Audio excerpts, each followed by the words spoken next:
व्रत के साथ उसके पारण करने के नियमों का ध्यान रखना भी जरूरी है। पूर्ण फल के लिए हरिवासर में पारण कभी न करें। मध्याह्न काल ही पारण के लिए अच्छा माना गया है। कृष्ण पक्ष और शुक्ल पक्ष यानी एक माह में 2 एकादशी होती है। मतलब एक वर्ष में 24 एकादशियां आती हैं। जिस वर्ष अधिक मास हो उस वर्ष यह 26 हो जाती हैं। एकादशी व्रत की शुरुआत दशमी रात्रि में होती है।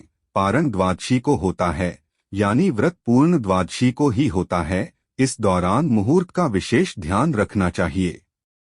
पारण के नियम।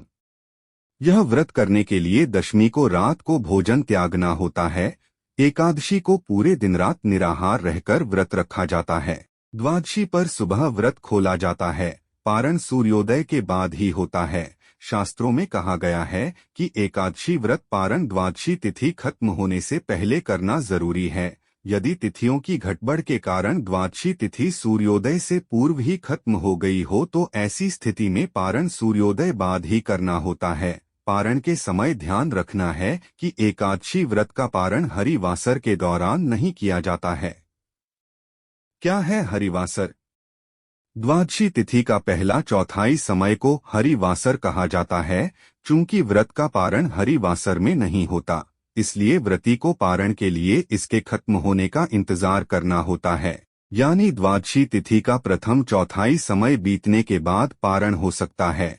पंचांग में हर तिथि की पूर्ण अवधि है। उसके 4 भाग कर प्रथम भाग का समय बिताने के बाद ही पारण करना चाहिए। बेहतर होगा कि इसे पंचांग में देखकर ही पारण का समय तय करें। प्रातः काल में उत्तम है व्रत पारण। एकादशी व्रत पारण के लिए सबसे अच्छा समय प्रातः काल है। व्रती को मध्याह्न काल के दौरान व्रत खोलने से बचना चाहिए। यानी प्रातः सूर्योदय के बाद 3-4 घंटों के भीतर व्रत खोल लेना चाहिए। मध्याह्न काल अर्थात दोपहर में 11 से दोपहर 1 बजे तक व्रत नहीं खोलना चाहिए। किसी कारण आप प्रातः काल व्रत नहीं खोल पाए हैं तो मध्याह्न काल बीतने पर ही व्रत खोलना चाहिए। एकादशी 2 दिन पड़ने पर। कई बार स्थिति आती है कि एकादशी 2 तारीखों में पड़ती है। मतलब एकादशी का व्रत लगातार 2 दिन रहता है। ऐसे में स्मार्त मत को मानने वालों को पहले दिन वाली एकादशी, वैष्णव मत वालों को दूसरे दिन वाली एकादशी व्रत करना चाहिए। सन्यासियों, विधवाओं और मोक्ष के इच्छुक लोगों को दूसरे दिन की एकादशी करनी चाहिए।